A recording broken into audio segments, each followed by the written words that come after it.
So it was tough to leave him. But I was close. He was going to re-sign to Toronto, and we was going to go to Toronto. I mean, he understood. He like, go get your bag. I mean, we know what it was before the season, so we know what it was going to come down to. It hasn't been an easy season for Kawhi Leonard and the Los Angeles Clippers. I mean, the man literally lost his Robin to his Batman. And how did Kawhi Leonard respond? Well, it seems like he doesn't really give a... No, I mean, like, seriously, at the time of this announcement, the man's just chilling in Costa Rica, having a good time, doesn't give a f about his hair anymore. And that's not to say that people shouldn't enjoy their time off, but in this particular case, I thought this was really funny when these were the images that came out to show Kawhi's reaction. But now things are getting a little crazy. Kawhi turned some heads when he decided to commit to playing to Team USA, and things haven't gone according to plan. So before we get to the content, we are making this push to 1 million subscribers. At the time that I'm recording this video, we're at 969,000 subscribers. Nice. So if you guys want to help us make that push, check if you're subscribed, turn on our notifications to help the channel grow. And now that we get all that out of the way, cue the intro.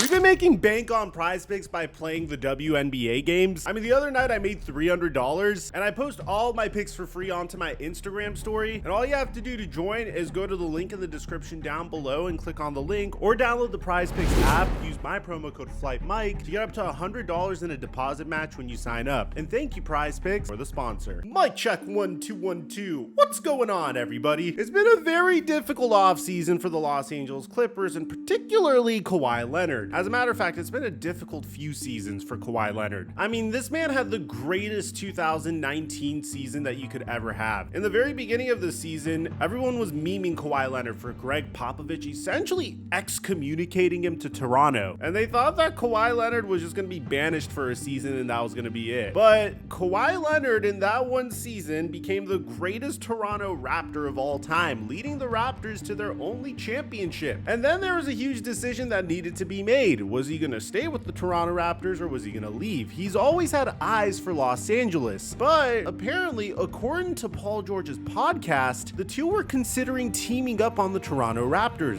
And I was close to going to Toronto. Like, we were deciding to go to Toronto or the Clippers.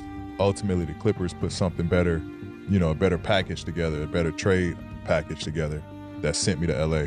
But I was close. He was going to re-sign to Toronto, and we was gonna go to Toronto. Now, I honestly don't understand what could compel someone to choose the most cursed franchise in NBA history over the defending NBA champions. The only thing that could really factor into this was the fact that Kawhi Leonard and Paul George really wanted to be in Los Angeles. I mean, that's really about it. In their defense, it's not like you get tremendous tax benefits in Canada. It's not like you have significantly better weather in Toronto. It was pretty much a choice between environment and location versus your ability to win championships. And in the case of Paul George and Kawhi Leonard, it was very clear that they wanted environment. They both were trying to get to Los Angeles for years up until that point. So Kawhi Leonard executed one of the greatest power moves we've ever seen in NBA history, pretty much forcing the Clippers to trade all of their assets and a future MVP candidate in Shai Gilgeous-Alexander in order to get Paul George. And while it was seen as impressive at the time, this one power move collectively any chances of Kawhi Leonard ever winning a championship ever again. I mean, we already know how this goes, man. In their first year together, they blew a 3-1 lead versus the Nuggets because according to Montrezl Harrell, Paul George did not know the coverage. And when Paul George was called out by Montrezl Harrell, he said, "Hey, who are you talking to?" And in his response, Montrezl Harrell said, "I will knock you the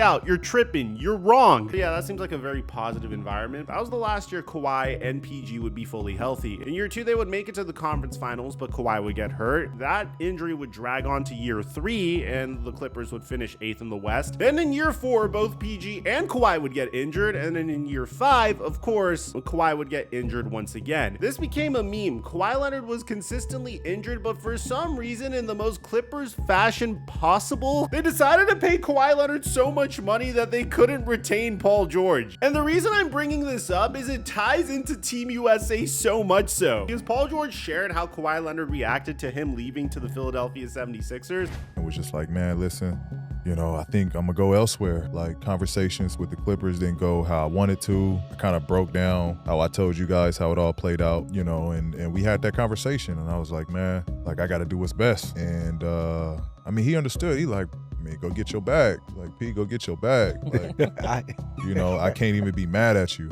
So, I thought, and I look at Kawhi as one of my best friends in this league. Our families, love each other, so it was tough to leave him. And you could just tell Kawhi Leonard really doesn't give a I mean, look at what he said at the Team USA press conference. I mean, we know what it was before the season, so we know what it was going to come down to.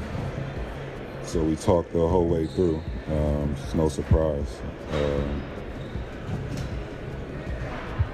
It's almost as if Kawhi Leonard told Paul George, like, hey, go get your bag. I'm not going to play anyway. Which has been the case so far. Look, I don't blame Kawhi Leonard for not really caring anymore. I mean, you can make a very legitimate argument that Kawhi already has the credentials to make it to the Hall of Fame once he retires. He's a 6-time All-Star, a 1-time NBA All-Star MVP, 3-time NBA First Team, 3-time NBA Second Team, 2-time NBA Defensive Player of the Year, a 2-time champion, 2-time Finals MVP. He led the NBA in steals. He's been named to the NBA 75th anniversary team. So at this point, it's clear that what Kawhi is trying to do is to make sure he's consistently healthy enough. If he's consistently healthy enough, he can continue to keep getting these gigantic bags that the NBA is giving out. And that's pretty much what's been happening with Kawhi recently. So you can understand why everybody was so surprised when Kawhi Leonard announced that he was going to play for Team USA. I mean, this is insanity. Could you just think about it for a second? The man hasn't been able to make it out of a playoff series fully healthy since 2020, which, by the way, this is going to blow your mind. That's 4 years ago. I know it seems just like yesterday, but it's 4 years since Kawhi Leonard has been able to complete an entire playoffs without leaving in a cast. So that in of itself was so strange to begin with, because I always viewed Team USA as a huge honor to play for Team USA and try to win gold for your country. But it's always kind of like extra credit for a basketball player. You know what I mean? It's like, it's so weird if you're barely able to make it throughout the regular season and then you're like, hey, I'm going to play extra basketball. The craziest part about this is his ex-teammate's entire career was altered by a freak injury when he was playing for Team USA. And the fact that Paul George is still as good as he was despite that freak injury is insane. But eventually, the cooler heads prevailed because Kawhi Leonard dropped out of Team USA. And it seems like he was kind of forced into doing this. Now, backstory to this is Tyronn Lue, who is the Clippers coach, and Lawrence Frank, the guy in charge of absolutely destroying the Los Angeles Clippers roster, are both involved in Team USA. Ty Lue's on the Team USA coaching staff, whereas Lawrence Frank has attended practices. And this is what Team USA basketball had to say about it. Kawhi has been ramping up for the Olympics over the last several weeks and had a few strong practices in Las Vegas. He felt ready to compete. However, he respects that USA basketball and the Clippers are determined that it's in his best interest to spend the remainder of the summer preparing for the upcoming season rather than participating in the Olympic Games in Paris, which is so funny. I mean, we're talking about a guy that load manages, for crying out loud, and he was trying to play extra games throughout the summer. Now, this came with some controversy because immediately after we found out who the replacement was going to be, and the replacement was announced that it's going to be Derrick White. We look forward to him joining the team in the coming days as we continue preparations for Paris.